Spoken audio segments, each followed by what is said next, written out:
So there, I'm recording now. So, Okay. hi Dani, thank you. Thank Hello. you so much again for, for coming all over to Skype. To Skype. Medyo malayo-layo. Okay. Buti nga hindi ka na traffic.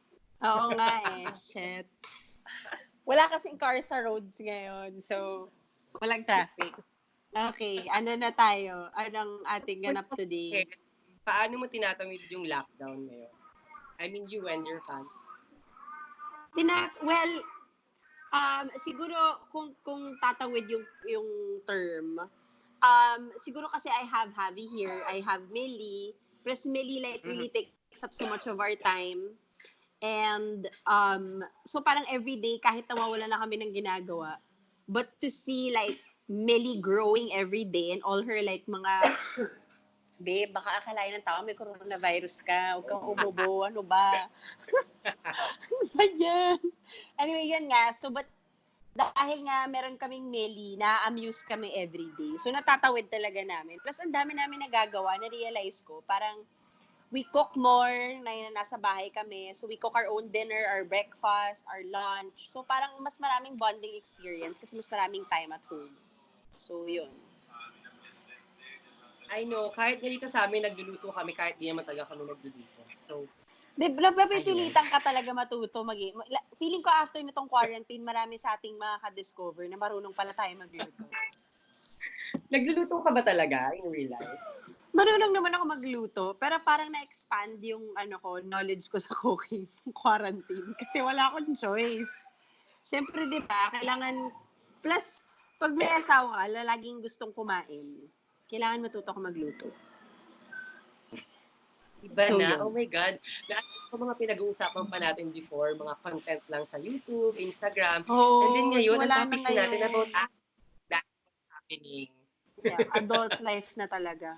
Sobrang next level. Okay, jump na tayo sa topic proper. Okay, so since we all know na your life, or I think the Barretto life, it's the right term to say. Alam mo yun, kind of open to. Diba? So, on this episode, wanna emphasize or learn to differentiate between, real life. Medyo nawala yung audio mo. Oh my God, I'm so sorry. Here. Okay. Yan. Huh? Okay, so there. Basic question. What do you do as, influencer or content creator? I mean, like, what category are you posting, and why that specific category that, you chose to be that influencer? Siguro now that like I'm older, plus like a lot of things have happened in my life. Like now I'm married and then I have a kid. So feeling ko masyadong feeling ko now mature na yung content ko, unlike before. My content now is more about life and how I'm dealing with it, and motherhood as well, and being a wife, and learning new things, like what I said, cooking, because I never used to cook, and then all of a sudden now I know how to cook na. And yun lang, basically the journey of like our lives now. Yun yung pinapakita ko ngayon sa tao. Kasi I'm nung nag-start kami mag-put out ng content about our family and like our daily lives, and nakita namin talaga yung balik sa amin na sobrang dami nakaka-relate. Tapos ang daming nagsasuggest ng bagong mga, oy, paano naman yung ganyan? Like, parang mas madami akong na-reach na audience nung mas nag-mature yung content ko. Parang ganun. Agree. I think your content also is kind of, like your lifestyle talaga, like from teenager until now. That's why I think your followers are really fun and really into your life right now. Yeah, and nakita din kasi ako talaga ng followers ko mag-grow from like a college student to a high school student, college student, I know. Influencer, and diba, someone's girlfriend, and then now someone's wife, and then now a mother. So like, my followers really saw me grow. And they always tell me that. They always tell me na parang nakita daw talaga nila yung growth ko as a person. So, yun. Speaking of growth, how did you start in the industry? The what? Sorry? How did you start in the industry? I was fourth year high school, if I'm not mistaken. And then, uso na ng high school pa ako noon, as in fourth year high school. Tapos, may mga vloggers na nung time na yon, sila David, sila Camille, sila Lorene, sila, yun. So, yun na yung mga parang trendsetters nung time namin, nung high school. Yeah. Tapos, Tumblr account pa ako noon. So, nag-decide ako, pero nung nagta-Tumblr ako, meron ako mga 5,000 followers nung time na yon sa Tumblr. Wala pa akong Instagram. Mm-hmm. Fun fact, si Julia yung gumawa ng Instagram ko. Fun fact yan, walang may alam yan. Siya yung gumawa ng Instagram ko kasi wala akong kaalam-alam. So anyway, tapos nag-post ako ng outfit sa Tumblr. Tapos, ang daming nag-request na gumawa ako ng daily outfit photos. So, tinuloy-tuloy ko siya until gumawa na ako ng vlog. Tapos, yun, nag-flourish naman siya, awa ng Diyos. Tapos, from vlogging, biglang mga 5 years ago, I decided to venture into vlogging. So, yun. Doon na ako nag-graduate from vlogging to vlogging. Hindi na kasi ako nagsusulat ngayon. So, most of my contents are only Instagram and YouTube channel ko na. You mentioned Julia created your account on IG. Yeah, she did. Kasi sila ni Chloe lang yung may Instagram noon. So, I really didn't know. Imagine ako yung influencer, ako yung hindi ko alam kung ano yung Instagram. Yun yung nakakatawa.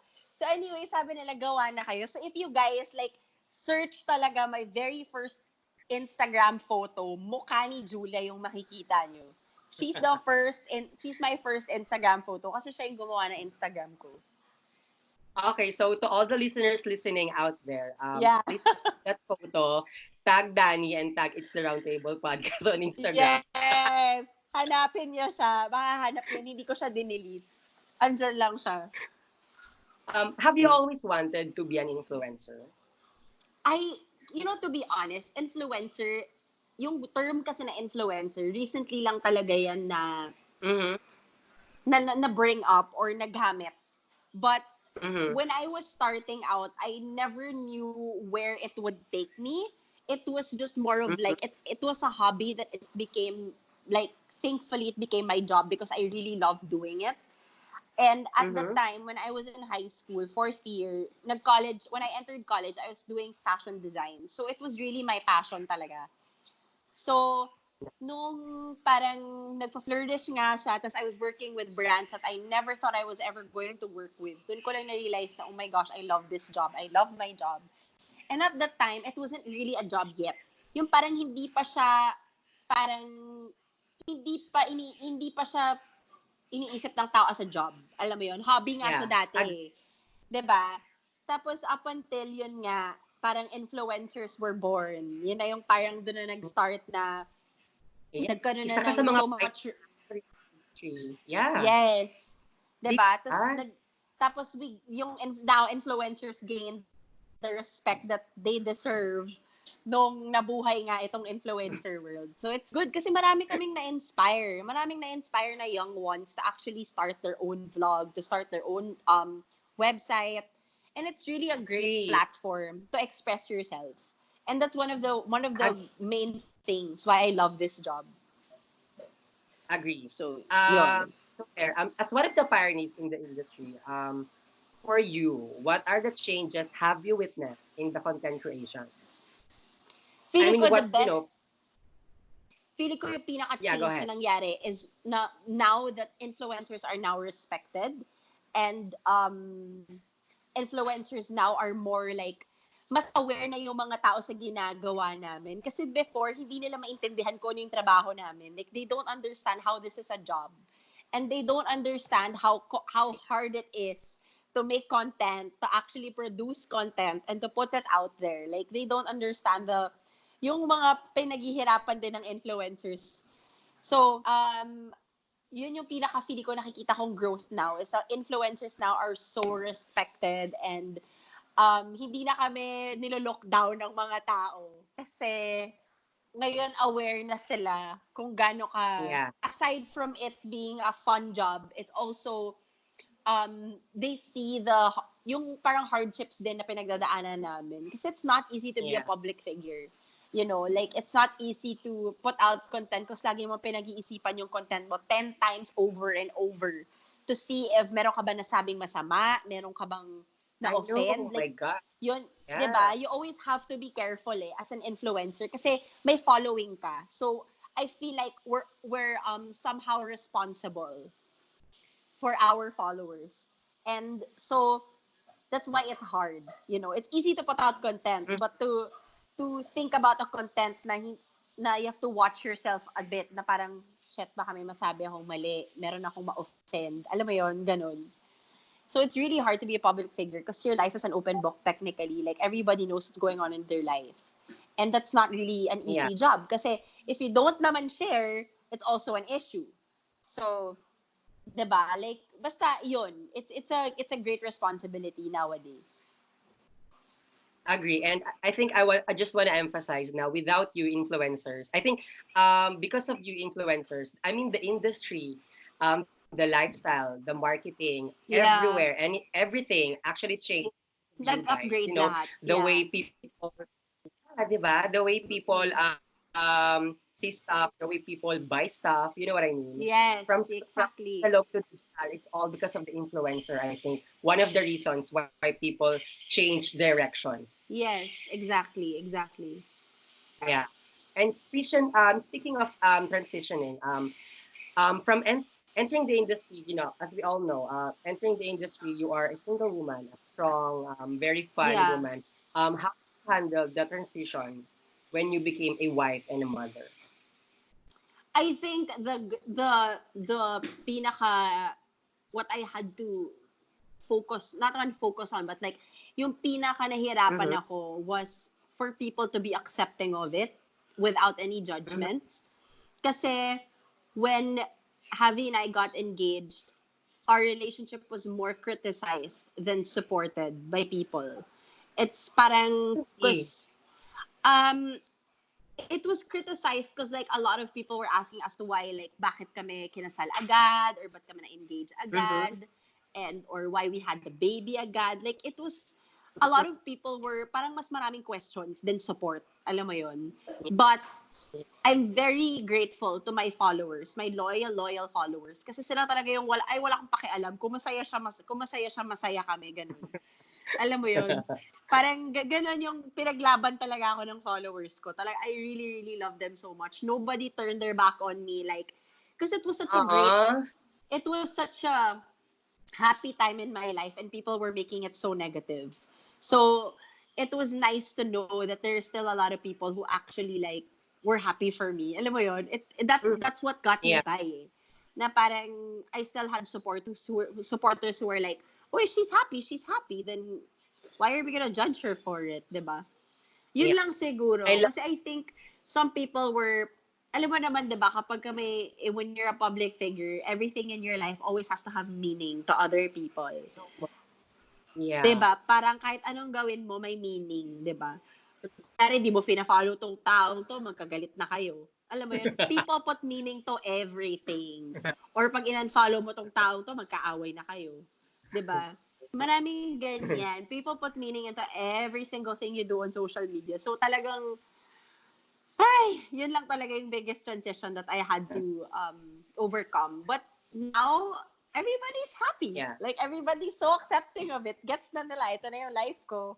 And everybody's happy for me. So I guess, yun, okay naman siya. Now, it's okay na now.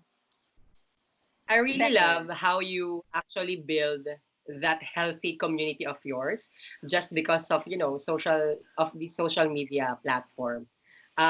Because actually right now, based from my, you know, comparison right nowadays, I think it's really hard to build, you know, that loyal community, you know, to support you, to exchange ideas and everything. That's why here on our podcast, we're always pushing people to build community, people that will make you healthy, that will make you productive, Yeah. positive, and everything. That I'm really proud of you that you were able to build that community. You know, I Yeah. mean, just because of your That's the hard work. thing eh.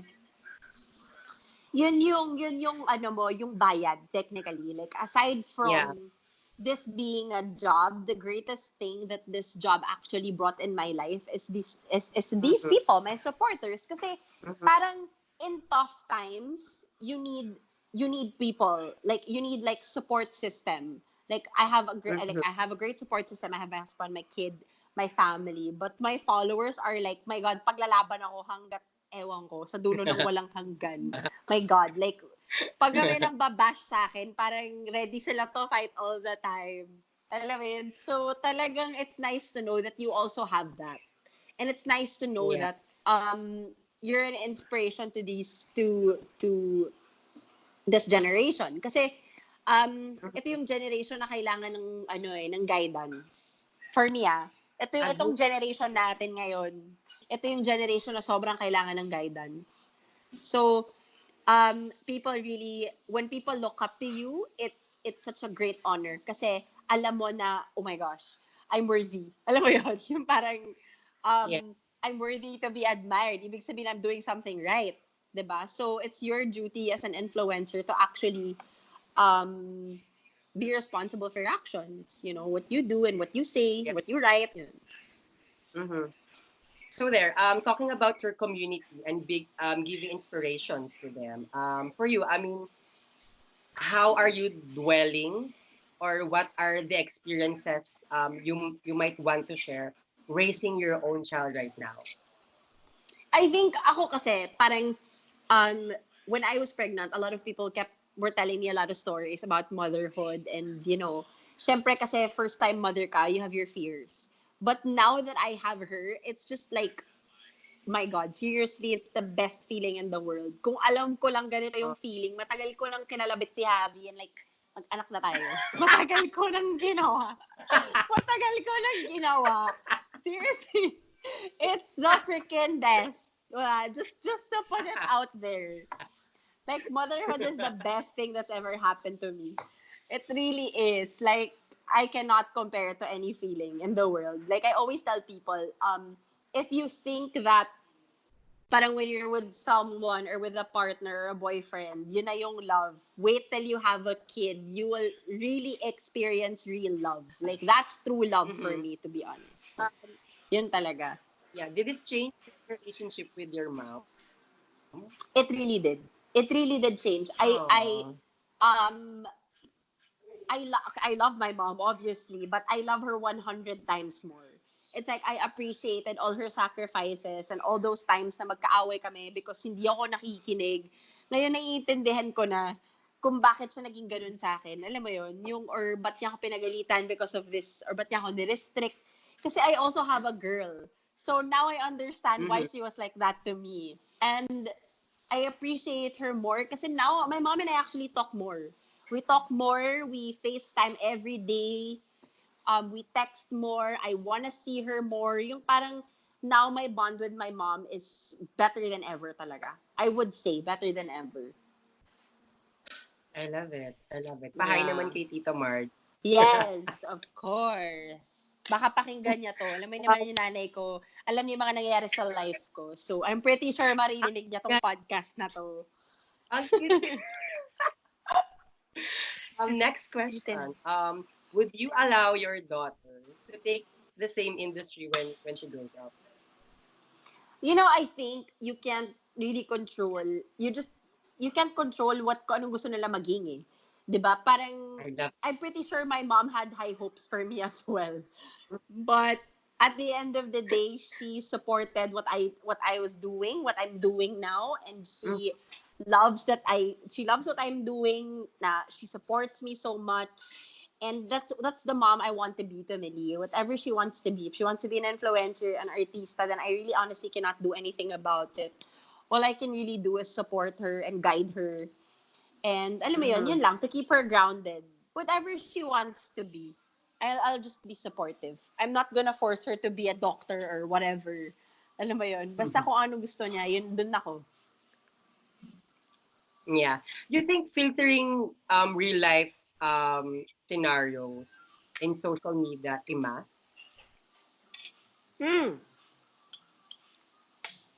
That's a hard question, Mm-hmm. Filtering, like what? What do you mean? Filtering? I mean, do you think it's fine if you're just posting anything on social media, or you have to filter things also? Oh, well, that depends. Kasi, you filter when you think meron kang ma-offend or may pagka-insensitive sa nangyayari yung post mo, or let's say like now, our country and the whole world is going through a lot right now because of COVID-19. Then you Yeah. have to, as an influencer, you have to filter what you say now because it's such a sensitive issue. We're going through a crisis that's not funny because people are dying and people are suffering. So, then dyan ka pumapasok as an influencer to filter what you say. Like, make sure hindi ka insensitive. Kasi maraming sensitive ngayon. Kasi yung nangyayari sa bansa ngayon, very, very sensitive for everybody. So, doon pumapasok yung pagiging responsible influencer mo. Kasi public figure ka eh. What you say, maririnig ng tao. What they see, what you put out, makikita yan ng tao. And didibdibin nila yan. 'Di ba? Yeah. So, yun, I guess dun ka lang talaga magiging papasok yung pagka-responsible responsible influencer na you filter what you say when it is needed, but kung naman nagpo-post ka lang naman ng about your life or whatever, then that's okay. That's buhay mo naman yun. Hindi ka naman i-judge ng tao for living your life. But yun nga, like now, if you're going through a crisis, then you just really have to be careful what you say nowadays. Be sensitive kasi ang daming tao naghihirap ngayon, 'di ba? So yung mga words, you have to watch your words. Kasi 'di ba, like for ako, to be honest, as an influencer, ang hirap to say things during a crisis. Diyos ko, Lord. Ako nga, bili ko pag may nangyayaring crisis sa mundo, kahit ano pa, hindi na lang ako nagsasalita eh. Natatakot ako eh. Kasi minsan, it sounds right in your head, pero hindi pala siya tama. Alam mo yun? Or parang, tama siya sa utak ko, pero pag tinype ko siya, shit, parang mali.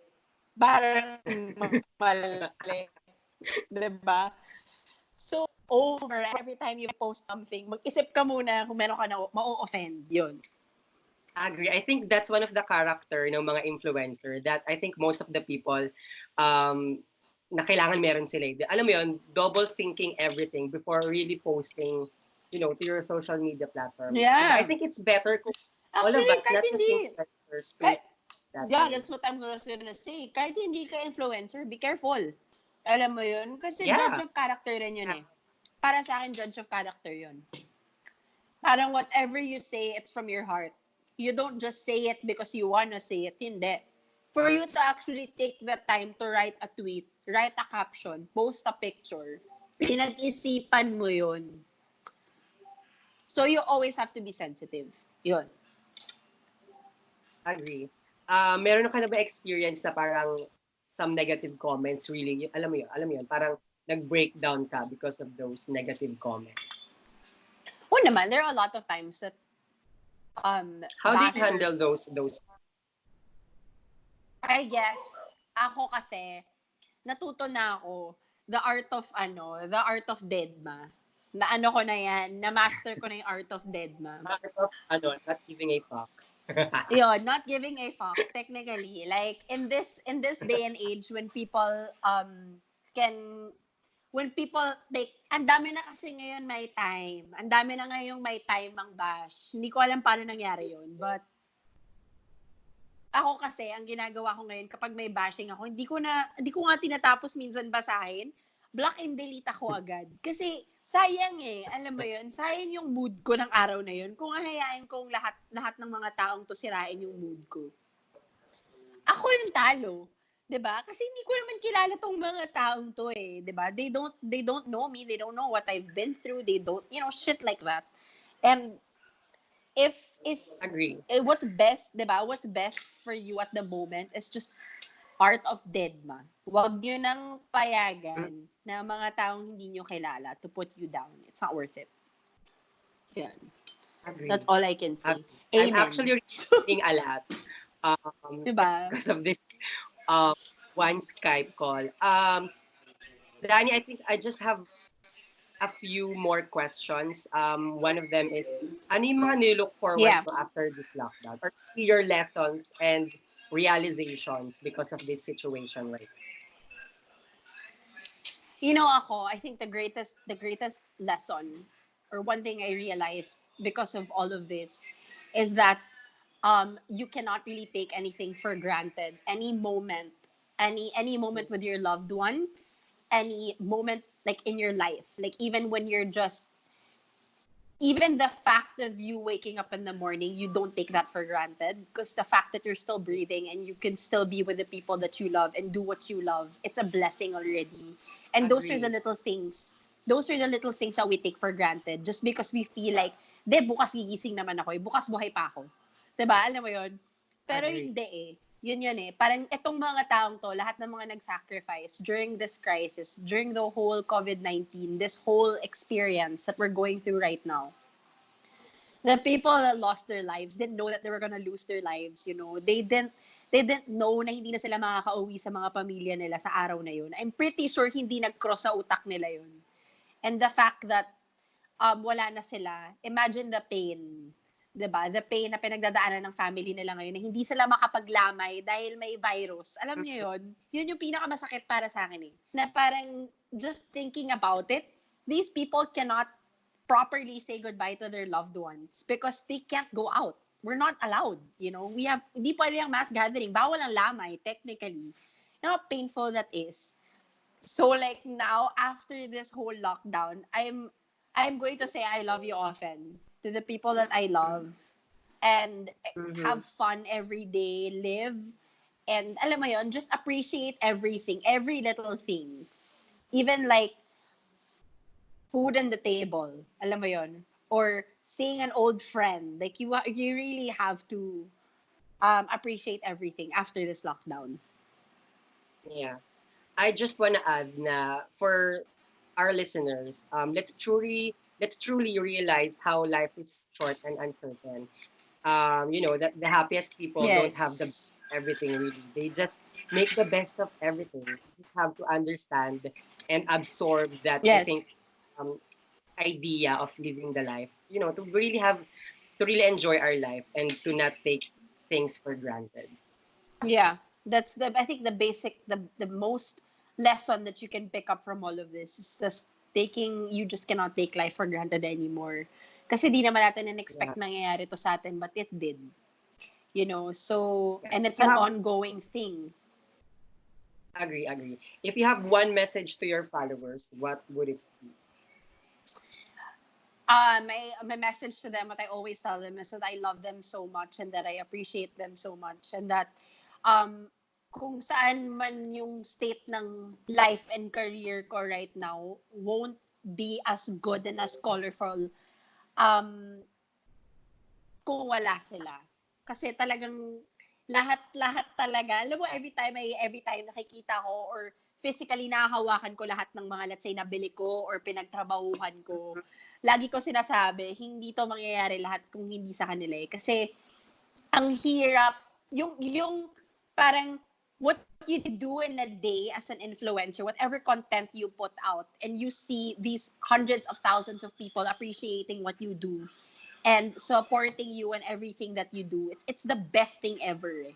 Like parang sa akin, that's the only thing why that's the only reason why I'm still here, to be honest, because a lot of people still want me here, and I really and that's my followers, so I love them so much. I appreciate you all, and I promise that I will be more active.